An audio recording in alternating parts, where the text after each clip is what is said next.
kepada Allah Subhanahu wa ta'ala.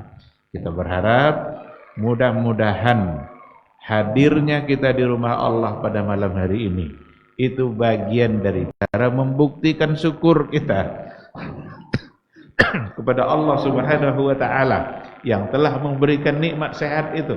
Mudah-mudahan tercatat dalam catatan amalan kebaikan kita yang nanti di akhirat insyaallah akan menjadi saksi atas kebaikan yang telah kita laksanakan. Mudah-mudahan umur yang masih tersisa hendaknya selalu kita gunakan untuk hal-hal yang baik. Amin ya rabbal alamin. Sama-sama kita juga harus bersalawat dan salam untuk Rasul kita yang mulia Nabi Muhammad sallallahu alaihi wasallam. Allahumma salli ala Muhammad wa ala ali Muhammad. Nabi Muhammad itu sendiri adalah nikmat bagi kita. Jadi kehadiran Nabi diutus oleh Allah sebagai Rasul itu nikmat yang luar biasa. Karena beliau hadir, kita tahu mana yang halal, mana yang haram. Karena beliau sudah diutus oleh Allah, maka kita tahu bagaimana cara mengisi kehidupan ini dengan baik. Tidak terombang-ambing kita, tidak bingung kita. Kalaulah Nabi tidak hadir sebagai Rasul membawa syariat, bingung kita bagaimana cara menyembah Allah. Tidak tahu kita bagaimana cara beribadah, bagaimana cara mengisi kehidupan ini dengan baik. Akal saja tidak cukup. Karena akal tidak cukup untuk menentukan baik dan buruk. Orang jahiliyah dulu punya akal enggak? Ada enggak akal orang jahiliyah dulu? Ada, cerdas mereka. Kalaulah cukup oleh akal, enggak perlu datang Nabi. Kehadiran Nabi untuk membimbing akal umat manusia. Oleh karena itu, jangan sampai akal kita jadikan untuk melawan apa yang datang dari Nabi, dari Rasul. Ikonya Nabi, haikonya akal lawak. Batinggan yang punya Nabi. Salah besar. Karena yang akan kita ikuti justru adalah panduan yang datang dari Rasulullah sallallahu alaihi wasallam yang memang hadir untuk membimbing akal umat manusia. Mudah-mudahan kita semua dimudahkan oleh Allah Subhanahu wa taala untuk taat dan istiqamah berada di atas sunnahnya sampai akhir hayat nanti. Mudah-mudahan juga di hari mahsyar semua kita bisa mendapatkan syafaat atau pertolongan dari Rasulullah sallallahu alaihi wasallam yang tentu saja atas izin Allah Subhanahu wa taala. Amin amin ya rabbal alamin. Ikhwati fillah, ma'asyiral hadirin wal hadirat rahimani Allah wa iyyakum. Malam ini insyaallah kita akan coba membahas satu tema yang kalau seandainya kita pahami baik-baik akan menyelamatkan kita di hari mahsyar. Kalau seandainya kita dalami, pahami baik-baik, lalu kita amalkan, maka akan menyelamatkan kita di hari mahsyar. Temanya, tak kenal maka tak cinta. Gua agak jongkek kena judul. Tak kenal maka tak cinta. Kenal dulu, lahirlah cinta.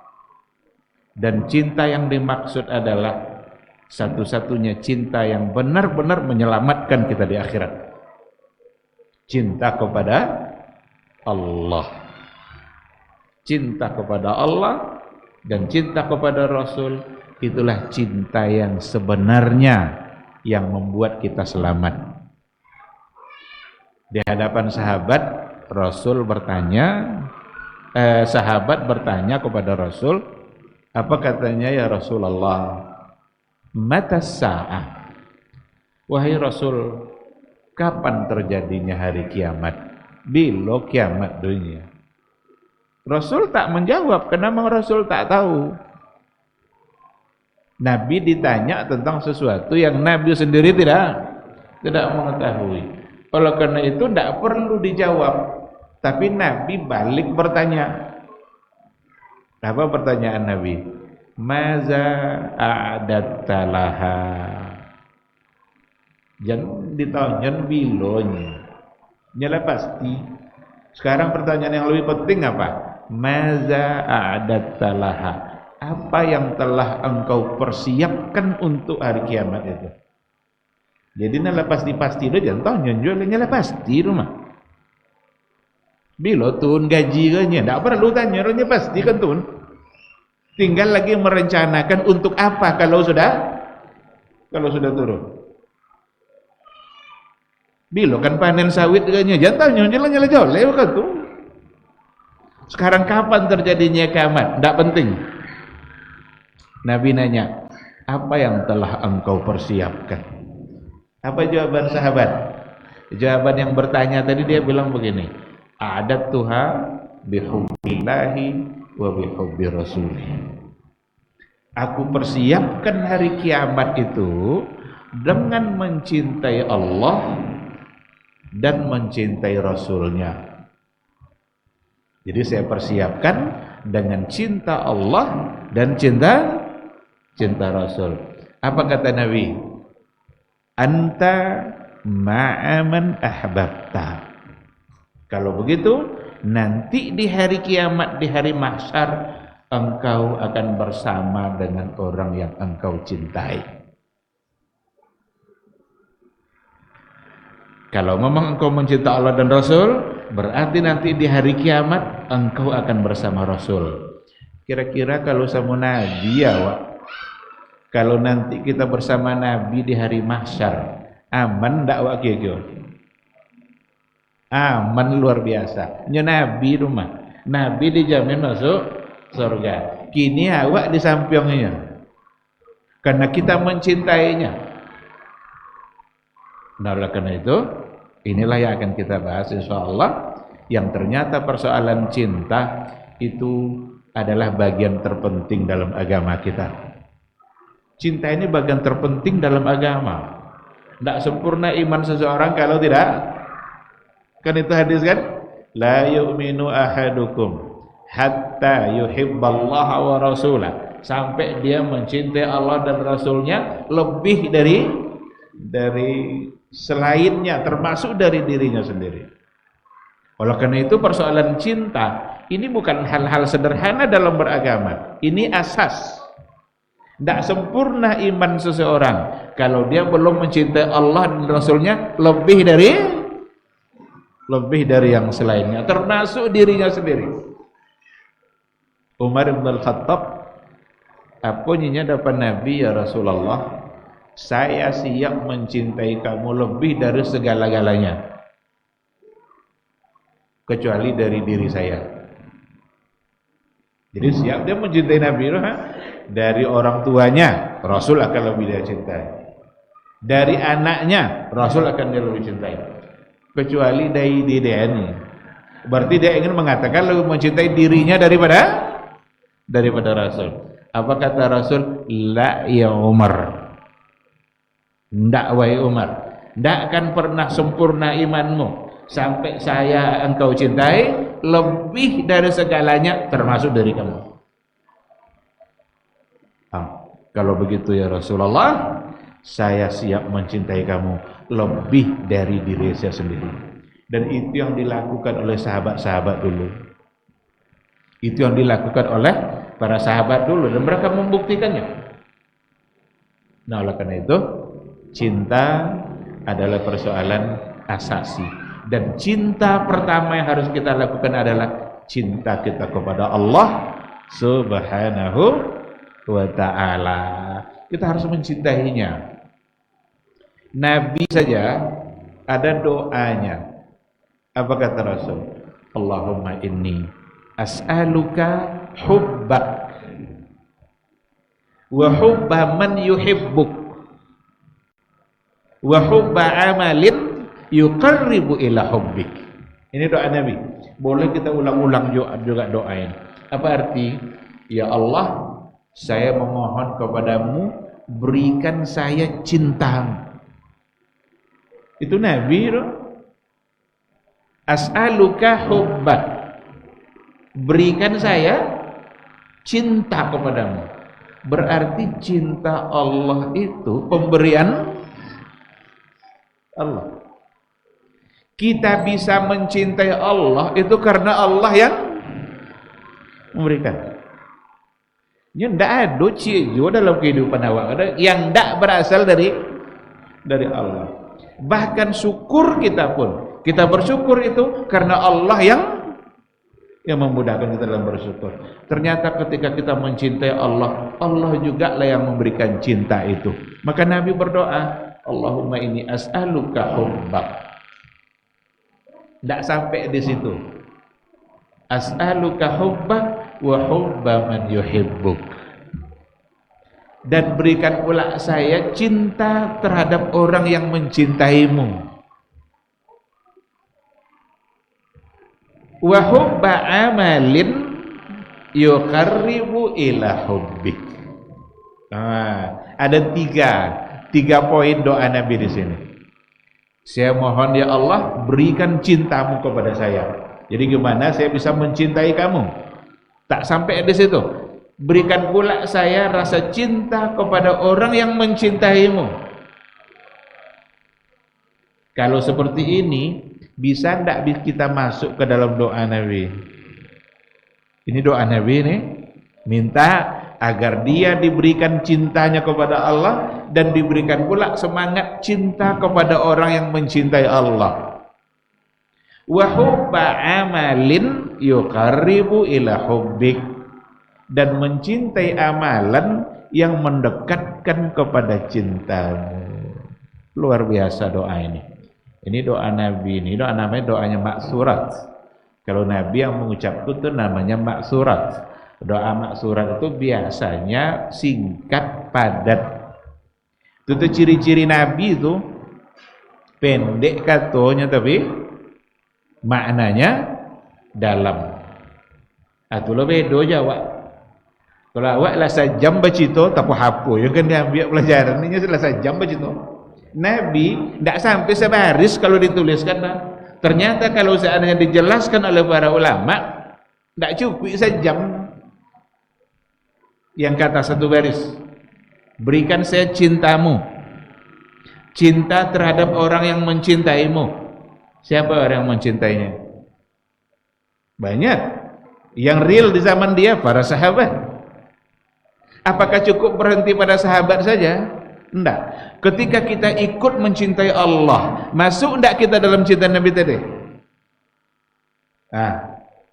Karena doa Nabi mencintai orang yang mencintai Allah. Maka ketika kita menjadi orang yang mencintai Allah, yakinlah kita masuk dalam doa Nabi tadi. Nabi ikut mencintai kita. Dan yang ketiga, mencintai amalan yang mendekatkan kepada cintamu. Apa contoh amalan yang mendekatkan kita kepada cinta Allah? Tentu akan sangat banyak sekali. Termasuk majelis ilmu. Termasuk duduk di majelis ilmu.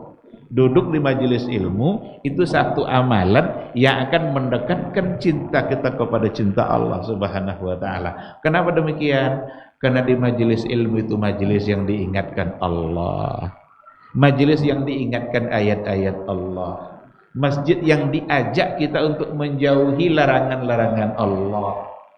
Majelis yang diingatkan kita kepada orang-orang yang mencintai Allah. Maka namanya rumah Allah.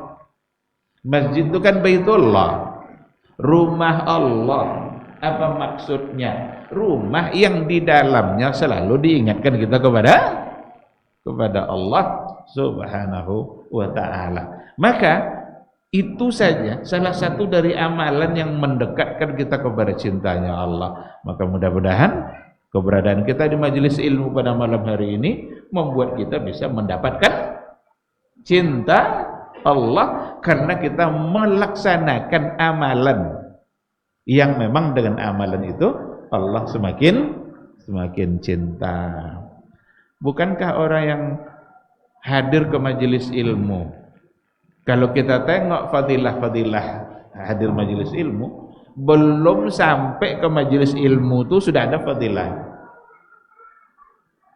Apa hadisnya?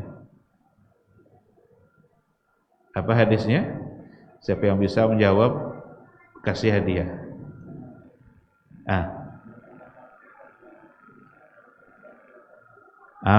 Man salaka tariqan yaltamisu fihi ilman sahalallahu lahu tariqan ilal jannah. Barang siapa yang menempuh jalan menuju ilmu, menempuh jalan dulu lah sampai alun ke majelis ilmu. Alun lah kan baru mulai berjalan.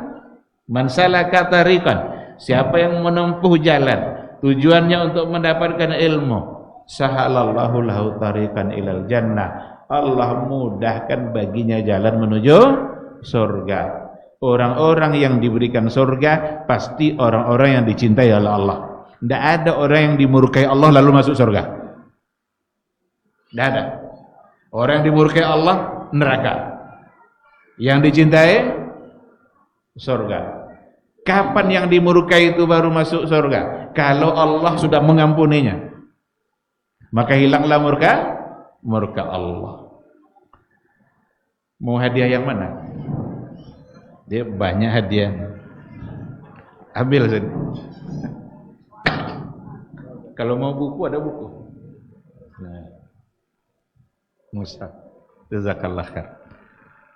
Nah, kalau kita tengok kenapa dikatakan bahwa majelis ilmu satu amalan yang dicintai oleh Allah, yang bisa mendekatkan kita kepada cinta Allah. Karena fadilahnya banyak sekali. Belum sampai. Kalau sudah duduk di majelis ilmu, adalah hadis itu.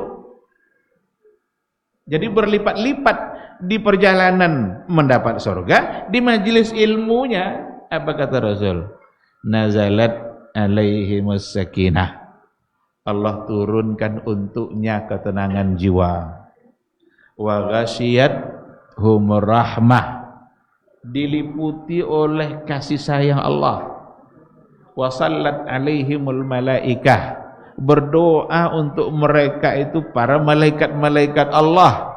Dan yang tak kalah pentingnya yang terakhir, wa dzakarahumullahu fi man indah, Allah sebut-sebut, Allah bangga-banggakan mereka yang di majelis ilmu tadi di hadapan makhluknya di atas langit sana.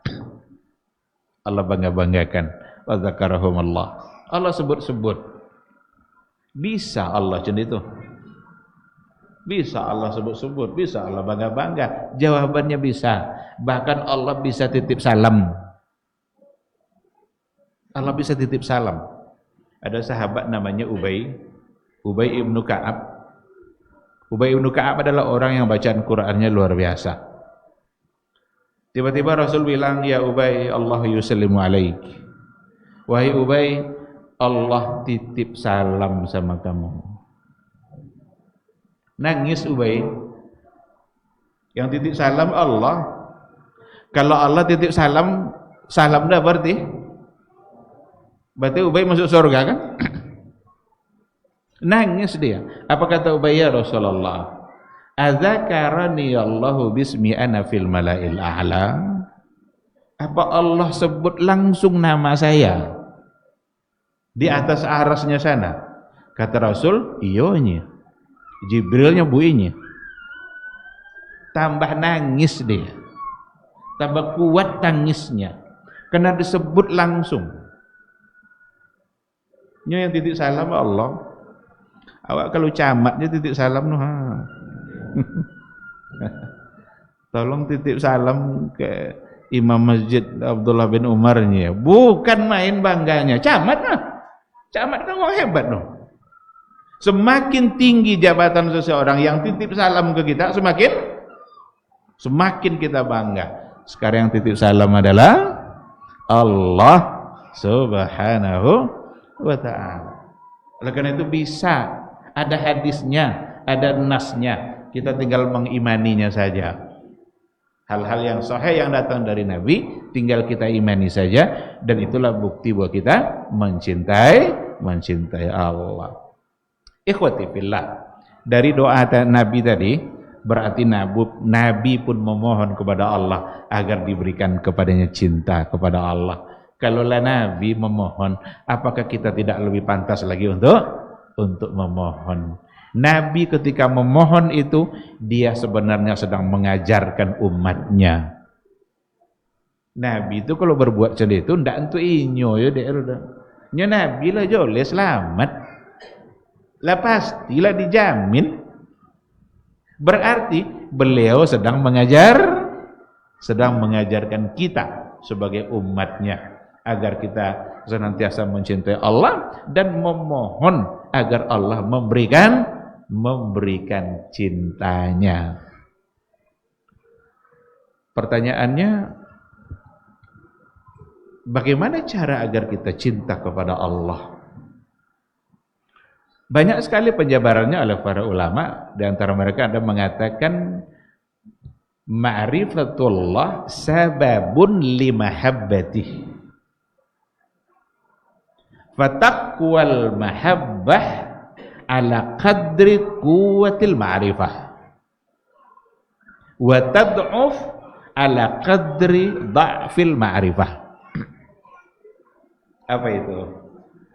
Cinta Allah itu akan kita raih sebab cinta Allah itu adalah ma'rifatullah, adalah mengenal Allah.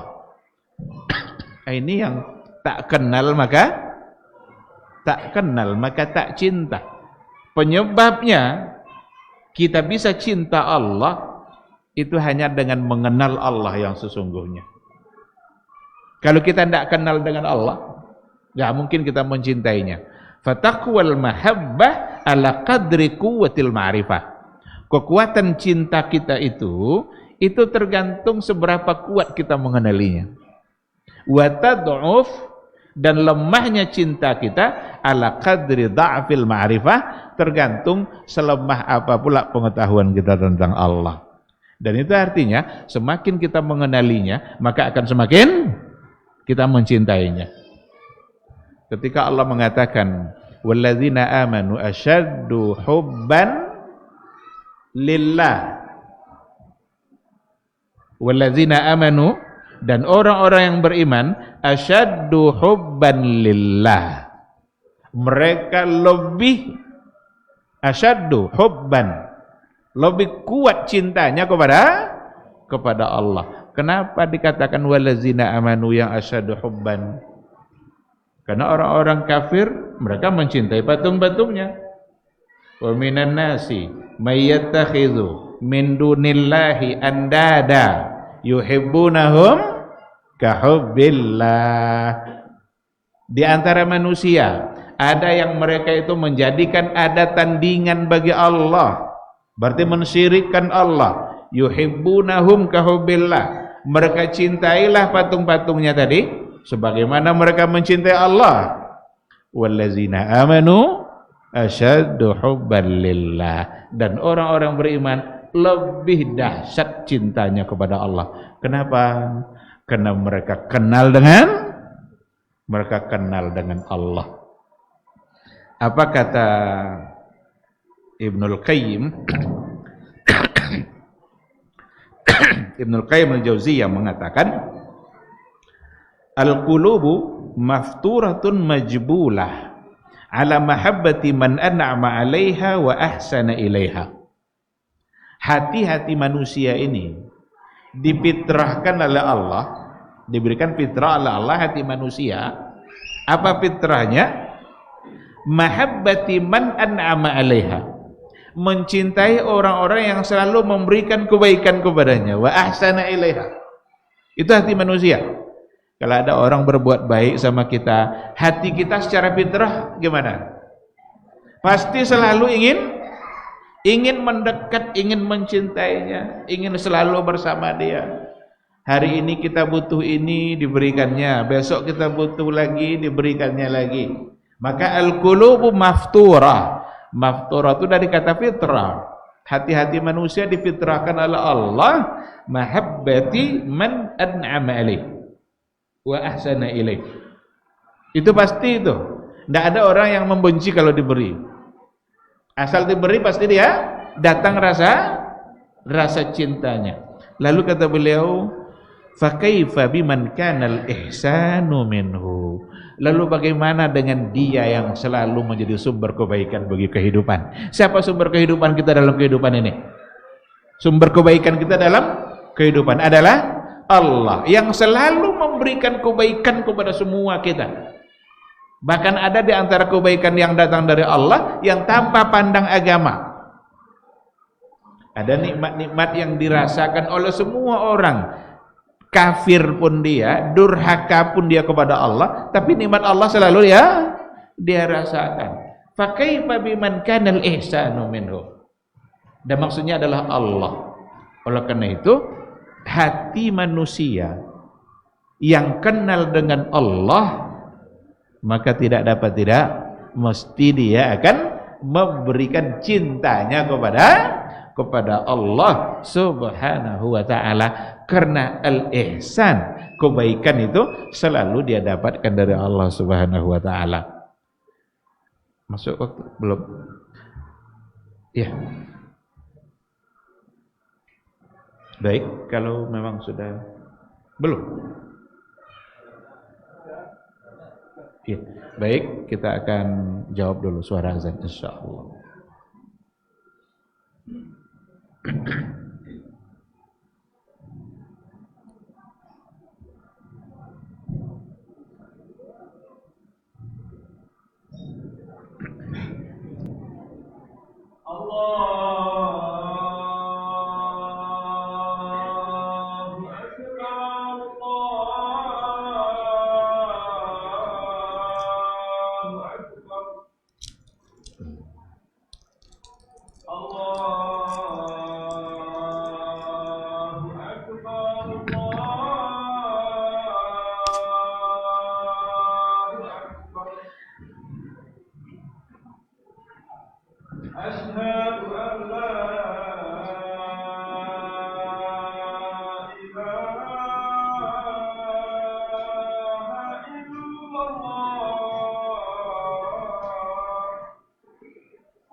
Bismillahirrahmanirrahim. Alhamdulillah wassalatu wassalamu ala Rasulillah wa ala alihi wa sahbihi wa mawala. Kita lanjutkan sedikit materi kita bahwa sesungguhnya kita sebagai hamba Allah akan semakin dalam cinta kita kepadanya kalau seandainya kita semakin mengenalnya. Kita kenal kebaikan-kebaikan Allah Subhanahu wa taala yang tidak mungkin bisa kita hitung. Nikmat Allah bisa kita hitung. Wa in ta'uddu ni'matallahi la tuhsuha. Jika kalian coba untuk menghitung-hitung nikmat Allah, la tuhsuha, tidak akan bisa, tidak akan sanggup, tidak selesai kita hitung. Karena kebaikan Allah terlalu banyak. Setiap detik hidup yang kita jalani di situ ada nikmat Allah. Bahkan pada saat mendapatkan musibah sekalipun, di situ ada nikmat Allah. Kadang-kadang kita diberikan musibah kecil hanya sekedar untuk menghindarkan kita dari musibah yang lebih besar. Yang pada akhirnya nanti kita ngaku sendiri, untung patang lecen itu nyinya patang nak banginya nya musibah. Ternyata setelah dia tahu apa yang akan dia dapatkan dengan musibah kecil tadi, dia justru memuji Allah. Untung patang lecen itu.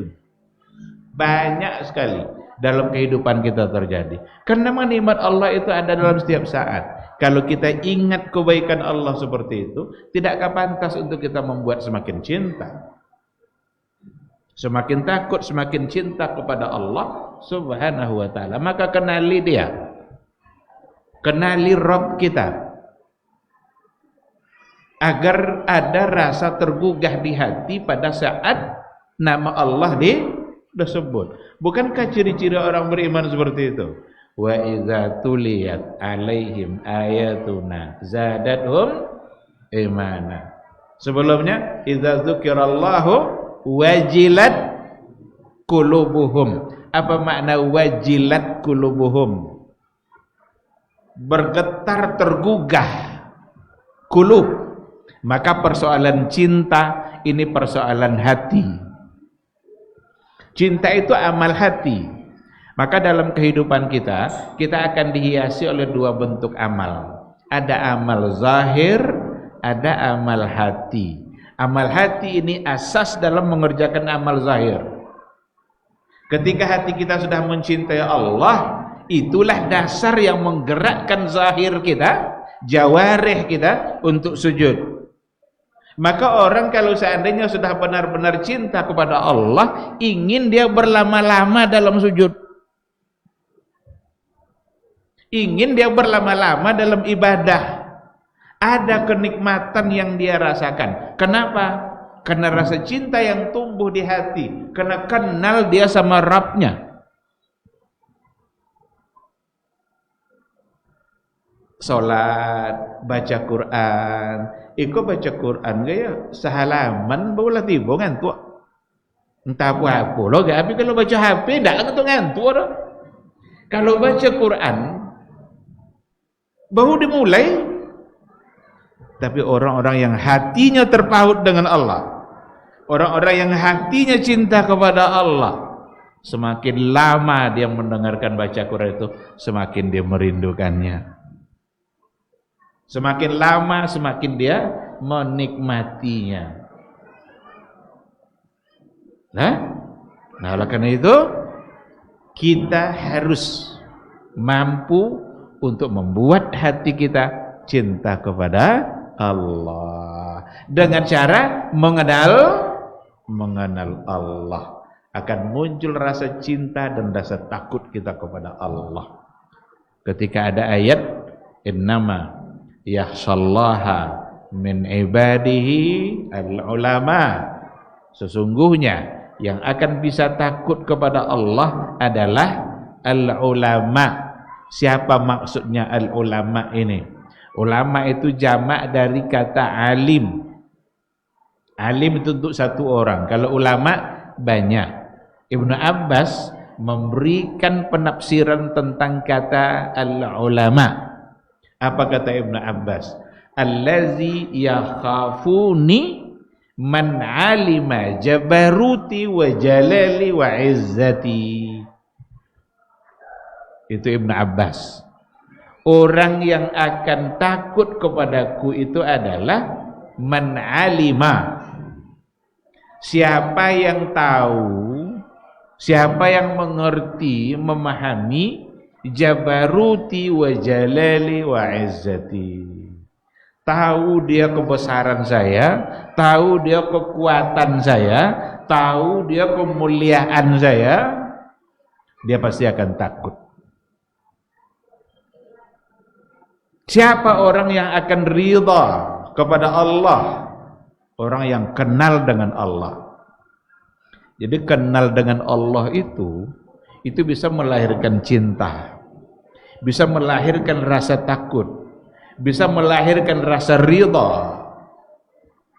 Kenapa bisa ridha? Karena dia kenal dengan Rabb-Nya yang Maha Adil. Tahu dia apapun yang telah ditentukan oleh Allah untuk dirinya itu bagian dari keadilan Allah yang berlangsung dalam kehidupan. Karena tidak ada satupun yang dizalimi oleh Allah Subhanahu wa ta'ala. Tidak ada. Wa mallahu bizallamin lil 'abid. Tidaklah Allah itu pernah menzalimi siapapun hambanya. Justru yang menzalimi itu adalah manusia sendiri. Walakinnan nasa anfusahum yazlimun. Manusia itulah yang menzalimi diri mereka sendiri. Allah tidak. Karena dalam hadis qudsi dikatakan oleh Allah, inni haramtu zulma ala nafsi fala tadzalamu.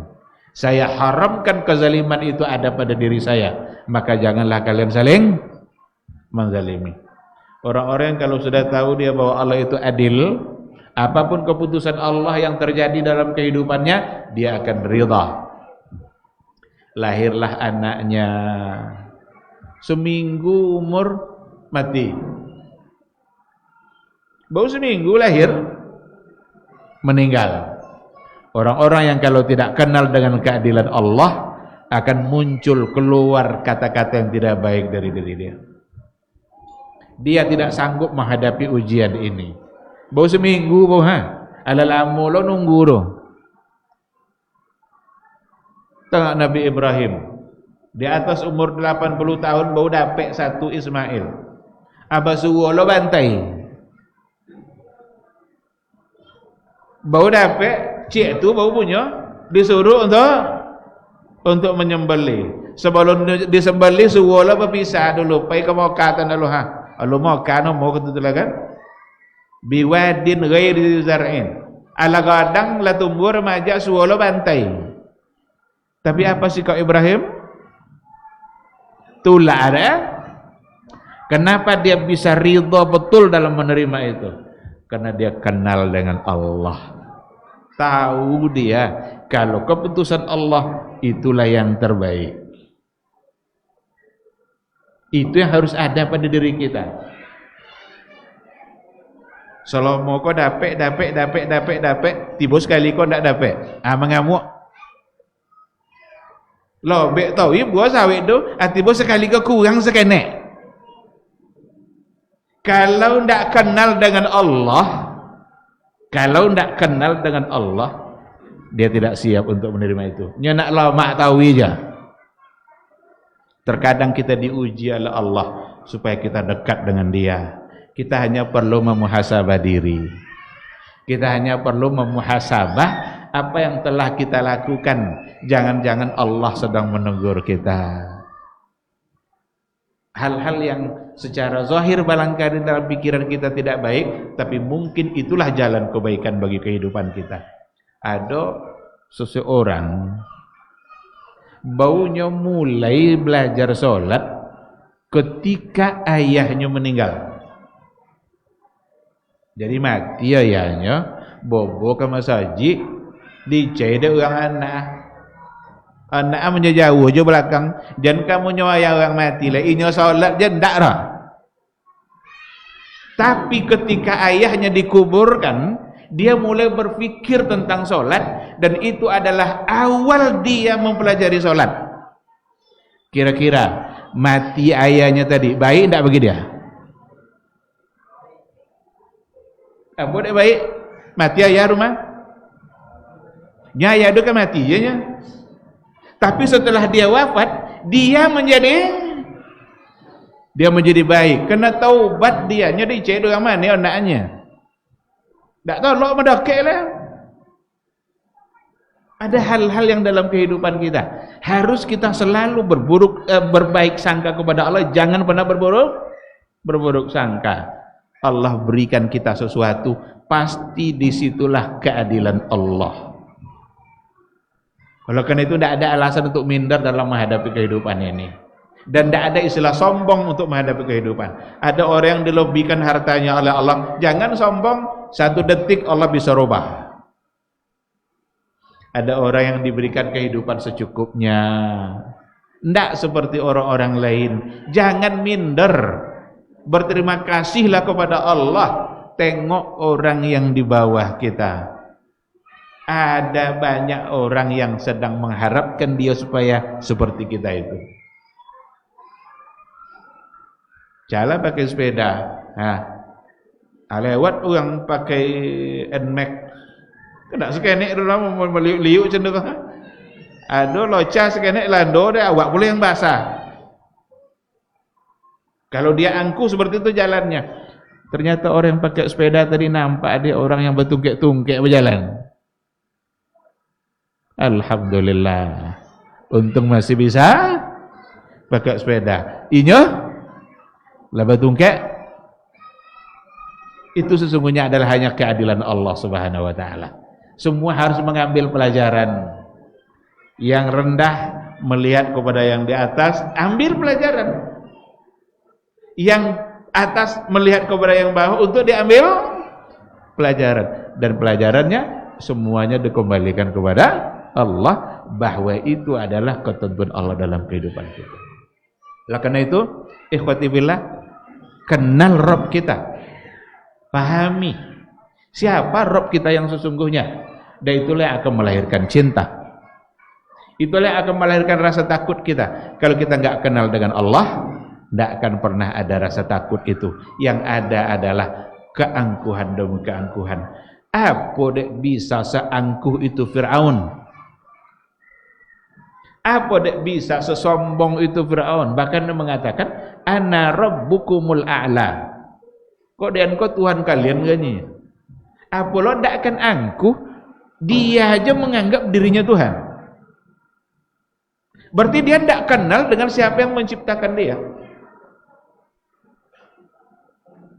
Tapi ternyata Fir'aun tidak mampu untuk melawan makhluk Allah yang namanya air. Air laut. Di tengah kekuatan dan kegagahannya Fir'aun tenggelam oleh air. Tapi Nabi Musa di tengah-tengah puncak kelemahan dia tidak tenggelam oleh. Kan Musa waktu kene masih bayi, belum bisa berbuat apa-apa. Diletakkan dalam satu kotak oleh ibunya, dihanyutkan. Tenggelam dia?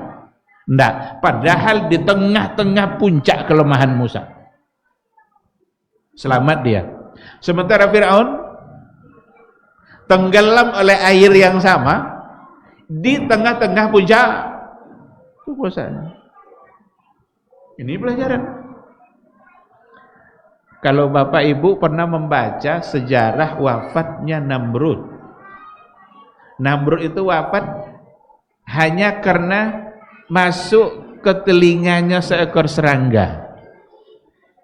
Itu di tengah puncak kekuatan yang dia miliki. Dia juga menganggap sebagai Tuhan. Tapi tidak mampu dia melawan seekor serangga yang paling lemah. Masuk ke telinga, sampai dalam telinganya bunyi-bunyi dia. Wah, wah, wah, wah, wah. Pas bunyi-bunyi dipukul-pukul telinganya. Pas dipukul tidak boleh bunyi dia. Pas tidak dipukul bunyi. Itu terus sampai pada akhirnya dia wafat. Coba bayangkan, seorang raja perkasa, bagak, kuat, mengaku sebagai Tuhan, tapi tak mampu melawan seekor serangga, makhluk Allah yang paling lemah. Bisa dikatakan makhluk paling lemah itu kena ada perumpamaan dalam Quran. Ya kan? Perumpamaannya kan? Berarti siapa manusia ini sebenarnya? Dan siapa pula Allah? Disinilah pentingnya kita mengenal Allah. Disinilah pentingnya, wajib hukumnya kita kenal dengan Allah. Kalau tidak kenal, tidak akan datang rasa cinta, tidak akan datang rasa takut kita. Cuek-cuek aja. Bahkan kita bisa saja lebih takut kepada manusia daripada kepada Allah Subhanahu wa taala. Kalau ada atasan maimbau datang kini jualnya. Datang buat tu. Ya kalau tak bisa kena pecat. Telepon mau ada. Apalagi kalau seandainya ada auditor yang datang dari Jakarta, apa kata atasan? Jangan ada HP yang dimatikan. Berarti siap untuk dipanggil. Sekarang ditelepon, datang kininya, datang. Tapi apakah kita punya sifat yang sama ketika Allah yang memanggil? Kok bisa setakut itu kita sama atasan kita? Dia yang ngasih kita rezeki, dia yang menjamin hidup kita. Kalau dipecat kita tidak bisa kita makan. Tapi kenapa kita takut kali? Sementara Allah, dia yang memberikan kita kehidupan. Tidak ada Allah, tidak diberikannya kita kehidupan, habis kita, selesai. Dan Allah bisa mematikan kita kapan saja Allah menginginkan. Tapi kenapa kita tidak punya rasa takut, rasa taat? Pada saat dia panggil, nantilah. Datanglah azan asar, hayya 'alas salah, hayya 'alal falah. Panggilan kebahagiaan yang sesungguhnya adalah panggilan salat. Karena setelah hayya 'alas salah muncul kata hayya 'alal falah. Orang-orang yang mengabulkan panggilan itu adalah orang-orang yang pasti berbahagia. Tapi kadang semangat kita tidak sama seperti saat kita dipanggil oleh atasan kita. Kenapa kita bisa mengabulkan panggilan atasan? Nyo kenal wak aja nyo. Inyo mau gang tanda tangan. Di penai nyo dia tanda tangan juga. Tapi kalau kita kenal dengan Allah Subhanahu wa taala, maka kita insyaallah akan lebih lagi bersikap menunjukkan cinta dan ketaatan kita kepada Allah Subhanahu wa taala. Pertanyaan berikutnya, tapi tidak yakin sokan dibahas. Ini kok inti sih no. Bagaimana cara mengenal Allah? Nyala sepakai tadi itu kan, cinta hadir karena kita kenal Allah. Orang yang kenal Allah yakinlah akan mencintainya. Kenal keadilan Allah, dia akan ridha. Kenal dia dengan kekuatan Allah, dia akan akan takut kepada Allah. Kenal dia dengan kebaikan-kebaikan yang ada pada Allah dalam dirinya, dia akan mencintai Allah. Pertanyaannya, bagaimana cara mengenal Allah Subhanahu wa taala? Mengenal Allah, coba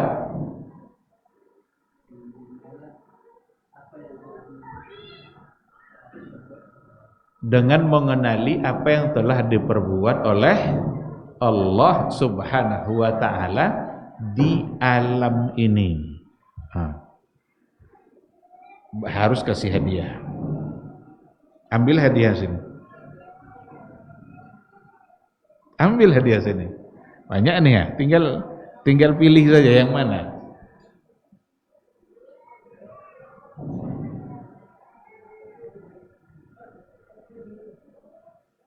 Boleh ambil dua judul yang berbeda.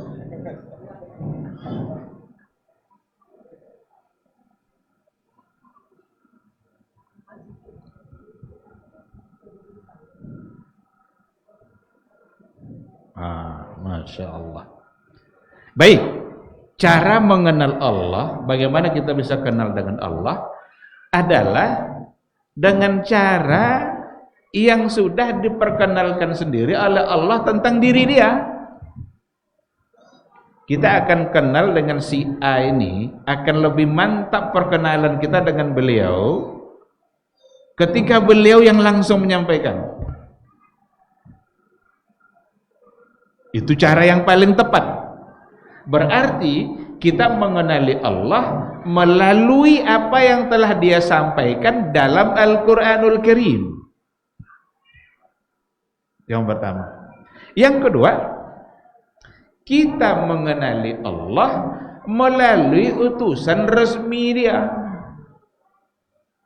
Siapa utusan resminya? Rasulullah sallallahu alaihi wasallam. Kalaulah utusan resminya yang ngomong, iki Allah hanya cenderika Allah dunia.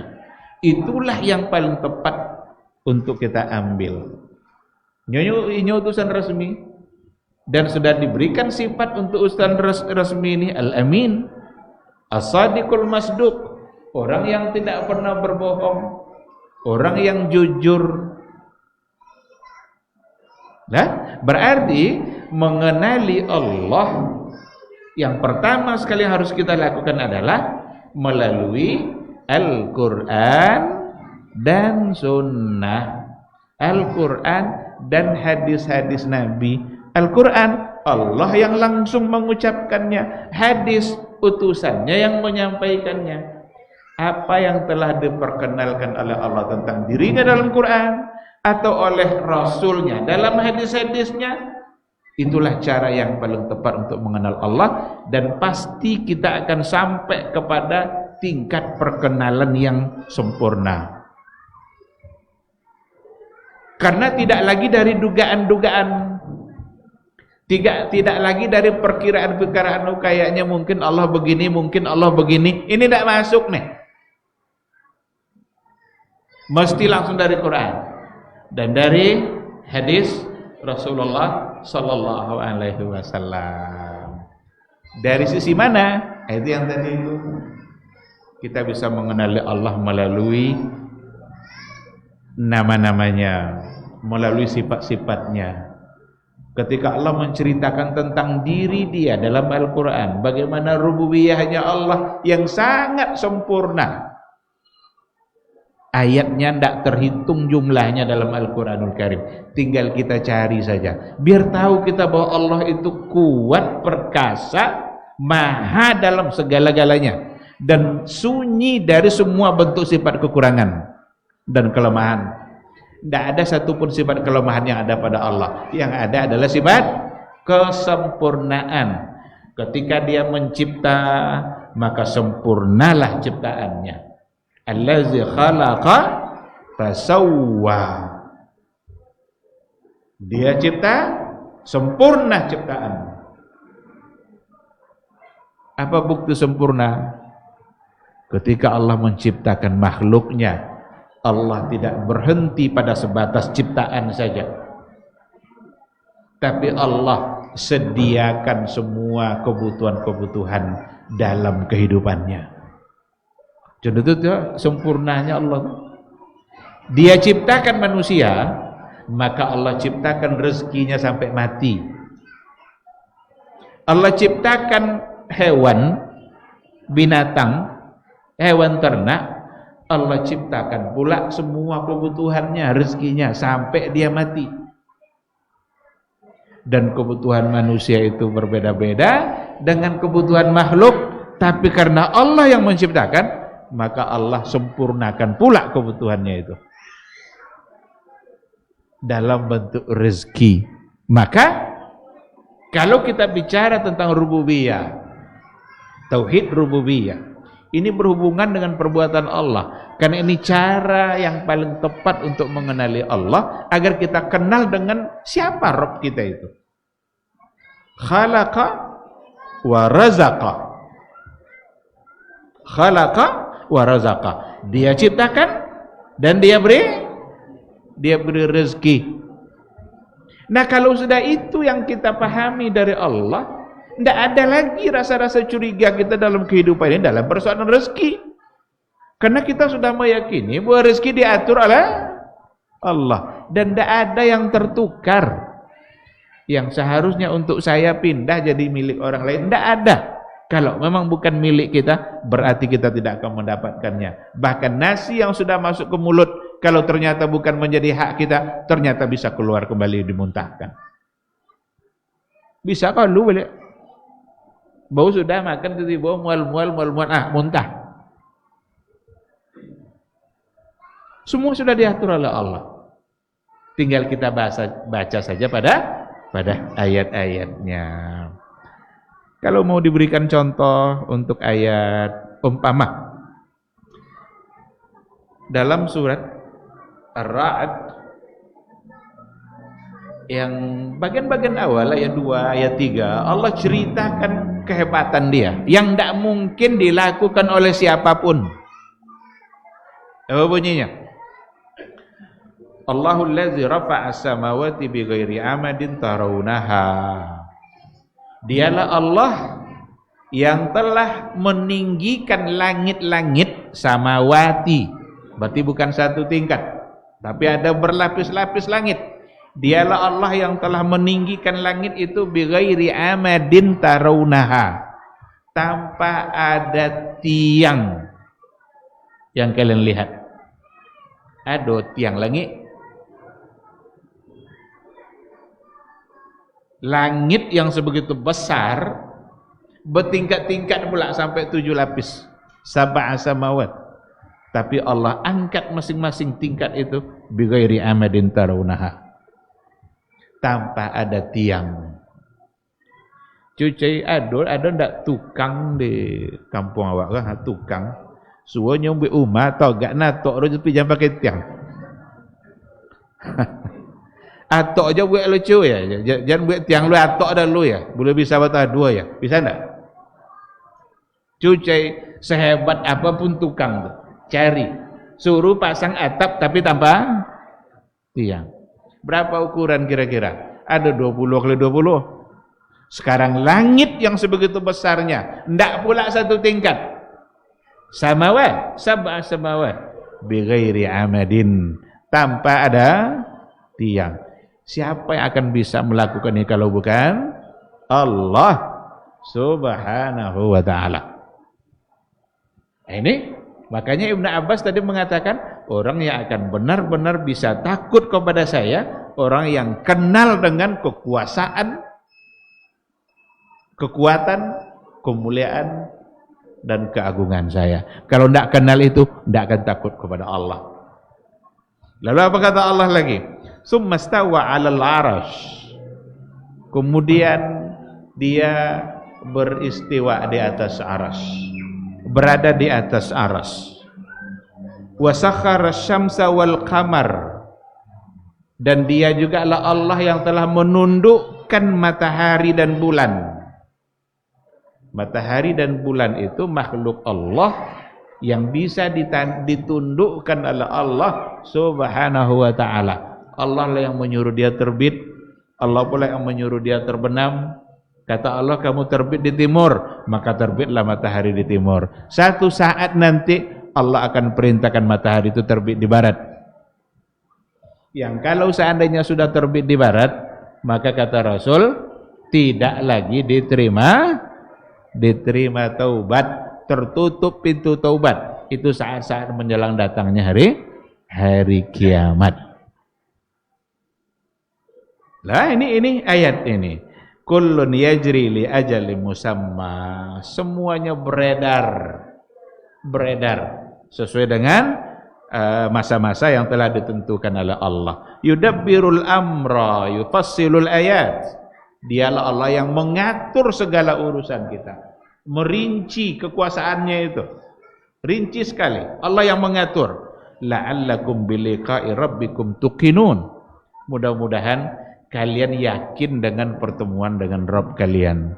Ini ayat ini awalnya bercerita tentang kebesaran Allah, ujungnya mengingatkan kita kepada akhirat, di mana kita akan bertemu dengan Allah untuk mempertanggungjawabkan semua amal kita. Artinya apa? Pengetahuan kita tentang kebesaran Allah harus membuat kita nanti semakin taat, sehingga kalau kita bertemu dengan Allah di hari akhirat kelak, kita bisa mempertanggungjawabkan. Itulah sebabnya para ulama akidah mengatakan pengetahuan kita tentang rububiyah, pengetahuan kita tentang rububiyahnya Allah mesti melahirkan uluhiyah. Maka dibagi-bagilah tauhid itu, ada yang tauhid rububiyah, ada yang tauhid uluhiyah, dan disempurnakan nanti dengan tauhid al-asma al-asma'u was sifat.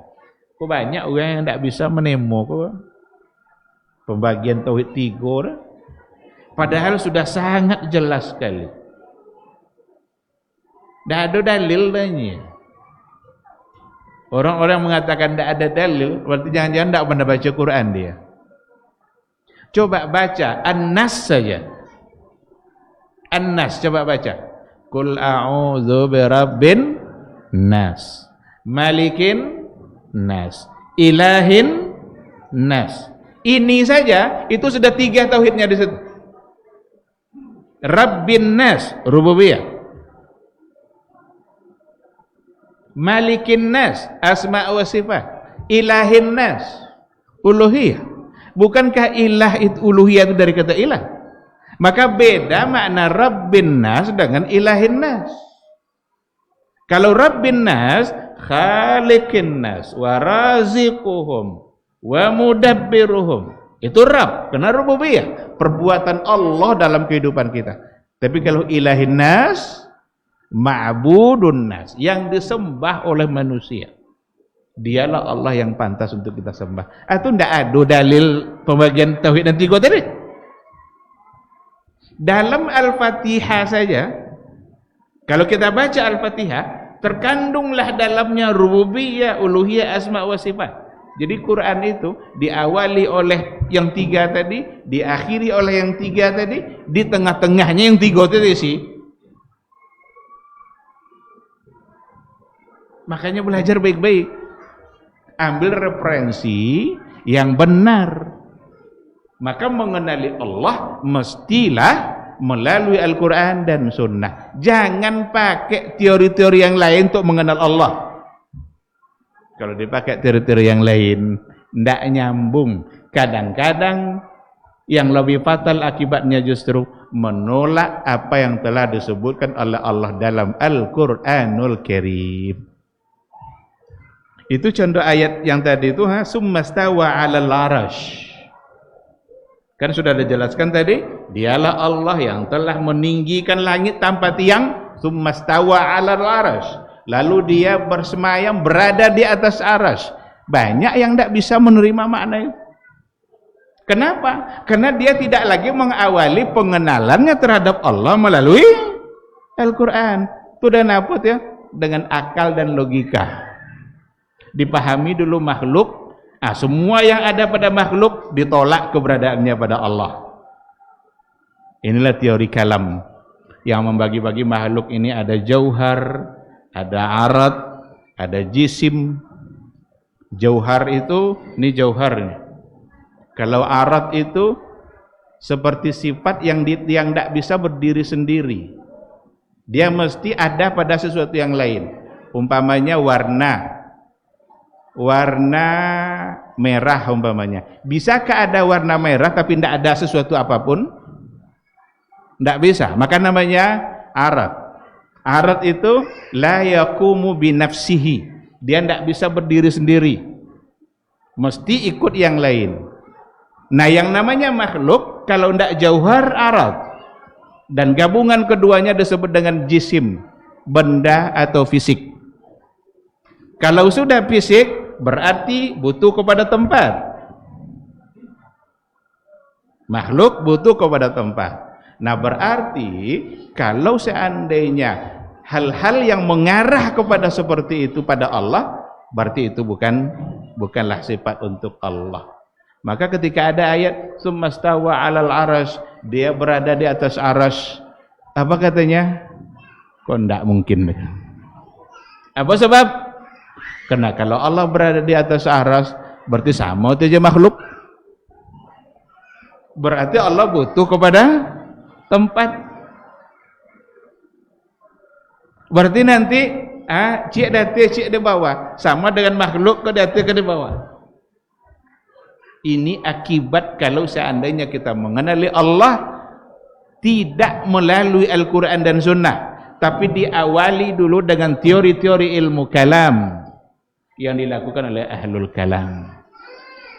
Pada akhirnya mereka menolak apa yang dikatakan oleh Allah. Ketika Nabi mendapatkan ayat ini, Lalu dia menyampaikan kepada para sahabatnya. Adakah tergambar dalam pikiran Rasul dan sahabat bahwa Allah butuh kepada arasy? Tidak. Pasti tidak. Karena tergambarnya itu tidak mungkin. Sebab Allah sudah mengatakan sendiri, laisa kamitslihi syai'un wa huwas samiul basir. Dialah Allah yang laisa kamitslihi syai'un. Tidak ada satupun yang serupa dengan Allah. Wa huwas samiul basir. Dia Maha mendengar lagi Maha melihat. Jadi jelas sekali konsep Al-Qur'an itu. Imani yang ada ini, nafikan keserupaannya. Tidak ada belok-belok pikirannya dah. Oh, kalau di atas berarti bisa ditunjuk.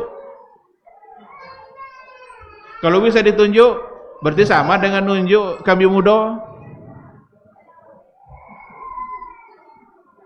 Kenapa bisa muncul itu? Karena mereka sudah mengawali perkenalannya dengan mengenal makhluk. Jadi ketika disebut satu sifat, yang terbayang langsung makhluknya. Itulah salah. Maka orang-orang yang menggunakan konsep ahlul kalam itu, kesalahannya adalah diawalinya dari tasbih. Karena mentasbih nomor kan menganggap Allah sama dengan makhluk kan tasbih itu.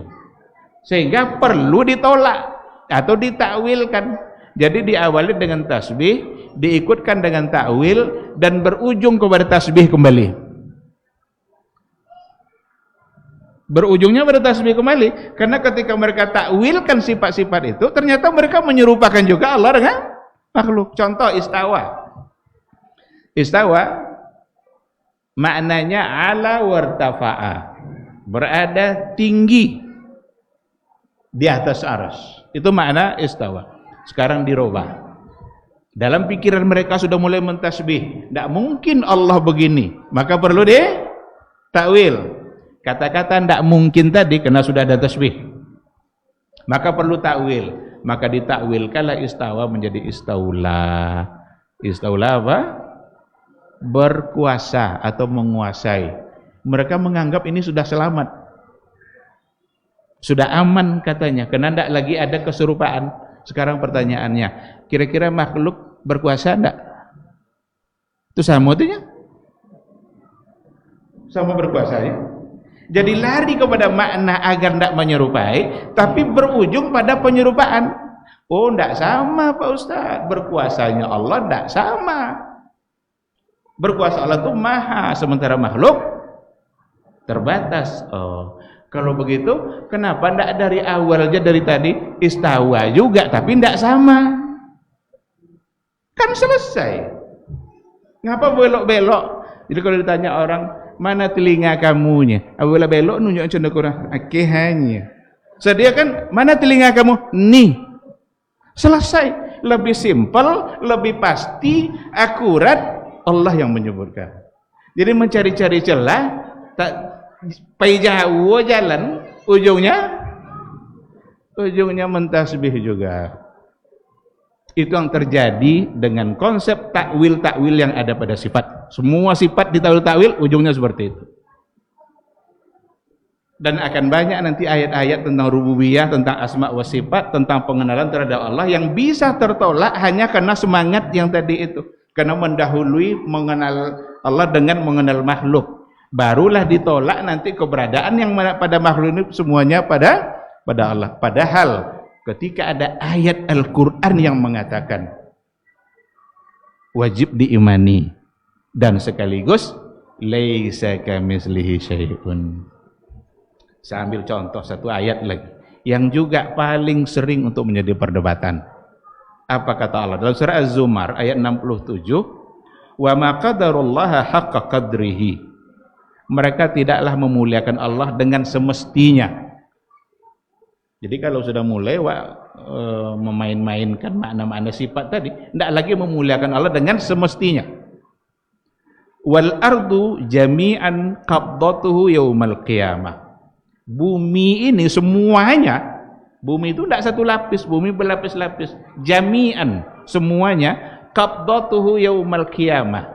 Berada dalam genggaman Allah pada hari kiamat. wassamawatu matwiyatun biyaminih, dan langit-langit yang berlapis-lapis tadi itu matwiyatun biyaminih, akan digulung oleh Allah dengan tangan kanannya. Sekarang pertanyaannya, apakah Allah punya tangan kanan? Kalau pakai logika takwil tadi, langsung dibilang tidak. Mustahil Allah punya tangan. Karena ketika membaca ayat tentang tangan, yang terbayang manusia yang pakai tangan. Oh, kalau gitu perlu ditakwilkan. Dicari-carilah maknanya. Apakah kekuatan, apakah kudrat, kekuasaan, apakah nikmat. Padahal banyak ayat-ayat yang bercerita tentang itu. Tentang Allah menisbatkan sifat tangan pada diri dia. Ketika iblis tak mau sujud kepada Adam, apa kata Allah? Ma mana'aka an tasjuda lima khalaqtu biyadayya. Hei iblis, apa yang membuat kamu enggan untuk sujud kepada Adam yang telah aku ciptakan dengan kedua tanganku? Berarti Allah punya dua? Siapa yang bilang? Allah dalam Al-Quran, nabinya dalam hadisnya. Tiba-tiba datang ahlul kalam bilang Allah tidak punya tangan, karena dia memandang tangannya sama dengan manusia. Durhaka tidak sama Allah ini begini nih. Durhaka sama Allah. Makanya ujung ayat itu apa? Subhanahu wa ta'ala amma yusyrikun. Maha suci Allah, maha tinggi dari apa yang telah mereka syirikkan. Jangan tolak hal-hal yang seperti itu. Imani. Dan tidak mesti ketika mengimani Allah punya tangan berarti kita menyerupakan dengan makhluk. Karena Allah sendiri mengatakan laisa kamitslihi syai'un wa huwas samiul basir. Tidak ada yang serupa dengan Allah. Kalau seandainya dua tangan tadi tidak diartikan dua tangan, tidak ada lagi beda ciptaan Adam, Allah menciptakan Adam dan ciptaan yang lain. Kan dimaknai dua tangan itu dengan kekuasaan, kudrat dan nikmat, kalau nggak salah itu. Kudrat dan nikmat. Bukankah Allah ciptakan yang lain juga dengan kudratnya? Sekarang, apalagi keistimewaan Adam? Kalau tidak diartikan dua tangan, keistimewaan Adam dibanding nabi-nabi yang lain adalah ketika Adam diciptakan Allah langsung dengan dua tangannya. Maka nanti di hari akhirat ada sebuah riwayat, pertama yang akan diminta syafaat adalah Adam. Ada umat yang datang kepada Adam, apa kata mereka? Ya Adam, hai Nabi Allah, engkau telah diciptakan oleh Allah langsung dengan kedua tangannya, maka beri kami syafaat hari ini. Kalau diartikan dengan selain itu, maka tidak ada lagi bedanya antara ciptaan Adam dengan ciptaan yang lain. Jadi ada konsekuensi. Nah, oleh karena itu, mengenal Allah, sekali lagi, mengenal Allah mesti melalui Al-Quran dan melalui sunnah Nabi-Nya. Jangan pakai teori-teori logika yang dirumuskan oleh manusia yang cenderung menjebak kita untuk menolak apa-apa yang telah disampaikan oleh Allah dalam Al-Qur'anul Karim. Ala dia. Sekira kita sebutkan pengenalannya. Nanti ada pada rububiyah, ada pada uluhiyah, ada pada asma wa sifat. Sekira ini guru-guru kita di sini sekira sudah banyak yang menyampaikan itu. Tapi intinya sekali lagi, mau rububiyah, mau uluhiyah, mau asma wa sifat, maka mesti semua berangkat dari Quran dan dari hadis. Jangan sekali-kali menggunakan teori-teori yang ada pada ilmu kalam, karena sudah terbukti mereka menyimpang dan salah. Tidak pernah ada pentakwilan istawa menjadi istaula pada masa Nabi dan sahabat. Cari saja. Kalau ada hadisnya, saya akan pertama untuk mengimaninya. Tidak ada. Karena pentakwilan seperti itu, istawa menjadi istaula, itu datang dari Al-Qadhi Abdul Jabbar, tokoh Mu'tazilah. Tokoh Mu'tazilah. Mereka lah yang membuat takwil-takwil tadi itu. Berdasarkan kepada sebuah syair, istawa Bishr 'alal Iraqi min ghairi damin wa sayfin mihraqi. Itu syairnya. Itu cocok untuk orang tapi tidak cocok untuk Allah. Baik, ikhwati fillah, ma'asyiral hadirin wal hadirat rahimani Allahu wa iyyakum. Tidak ada cara lain yang paling tepat mengenali Allah kecuali ni ayatnya, ni hadisnya. Bagaimana para sahabat dulu memahami, itulah yang harus kita pegang. Turun temurun sampai pada masa kita hari ini. Yang berbeda dari itu berarti melenceng. Tapi sayang sekali juga ada sebagian dari orang-orang yang pembela teori kalam itu, yang cenderung mentakwil-takwil itu, mereka justru ingin mengatakan inilah akidah Nabi katanya. Inilah akidah Rasul, inilah akidah sahabat. Ingin memaksakan pemahamannya bahwa itulah yang dipahami oleh para sahabat. Padahal mereka tidak akan bisa membuktikan kalau memang Nabi meyakini seperti apa yang mereka yakini. Wallahu subhanahu wa ta'ala a'lam. Satu hadiah. Siapa yang mau bertanya? Ini yang bertanyanya bisa dapat hadiah nih. Ada pertanyaan?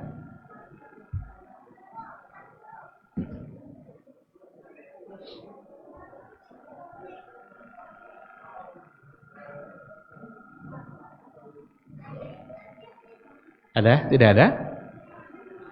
Baik. Kalau tidak ada, saya kira cukup ya. Ada? Fadhal. Assalamualaikum.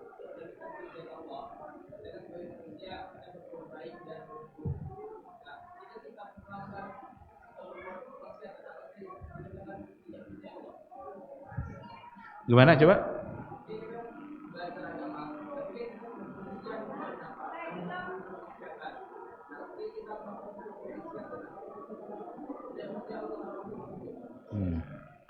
Kita tidak boleh menyandarkan keburukan yang kita lakukan beralasankan kepada takdir. Tidak boleh. Ada dulu seorang pencuri pada masa Umar.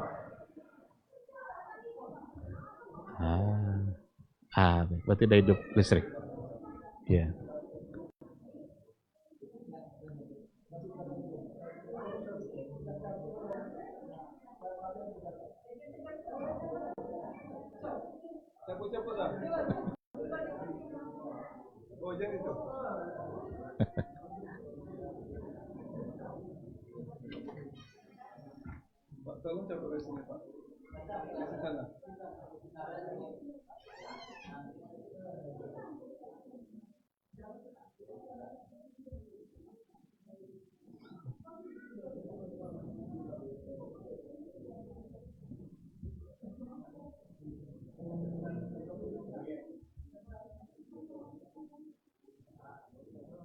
Halo?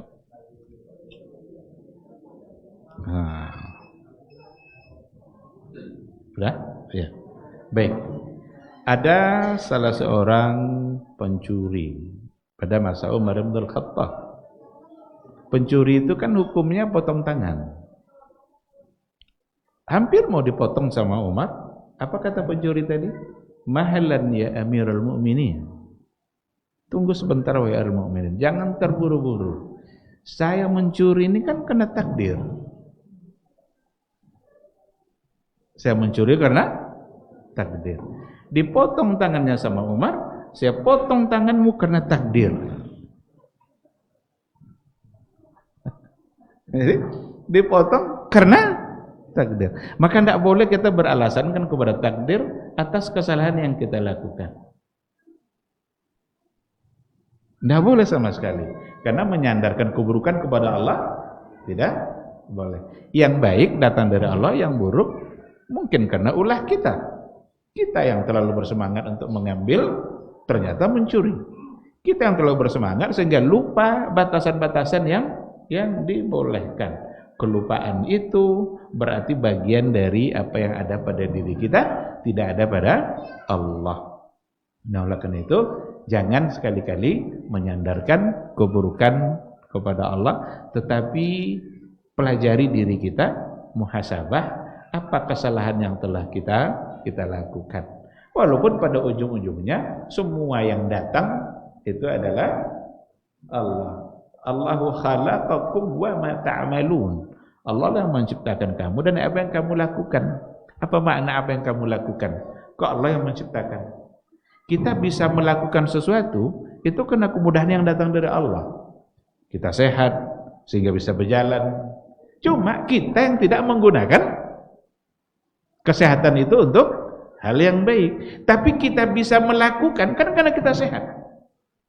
Kalau ada orang yang sakit, dia niatnya malam ini mau mencuri tapi sakit dia, kan tidak jadi itu. Tapi sekarang sehat-sehat aja dia. Yang berikan sehat siapa? Allah. Maka dialah yang menciptakan kamu dan apa yang telah kamu lakukan. Maksudnya seperti itu. Aksesorinya datang dari Allah. Maka tadi di awal saya katakan, terkadang kita bermaksiat kepada Allah dengan menggunakan nikmat yang diberikan oleh Allah Subhanahu wa taala. Nah, oleh karena itu, teruslah memohon kepada Allah agar terhindar dari perbuatan-perbuatan kesalahan seperti itu. Kalaupun sudah terlanjur, Allah pun memberikan kesempatan untuk bertaubat kembali kepadanya, mohon untuk diampuni atas kesalahan kita. Wallahu subhanahu wa ta'ala a'lam. Baik, ikhwati billah, saya kira kita cukupkan sampai di sini. Mudah-mudahan pertemuan kita kali ini diberkahi oleh Allah, ada manfaatnya, ada ilmu yang bisa diterima, dan semoga kita selalu dibukakan hati kita oleh Allah untuk menerima kebenaran, sekaligus diberikan semangat untuk mengamalkan ilmu yang sudah didapat. Terima kasih dan mohon maaf. Subhanakallahumma bihamdika asyhadu an la ilaha illa anta astaghfiruka wa atubu ilaik. Wassalamualaikum warahmatullahi wabarakatuh. Iya, yang bertanya dapat hadiah. Baba TV Sunnah, belajar agama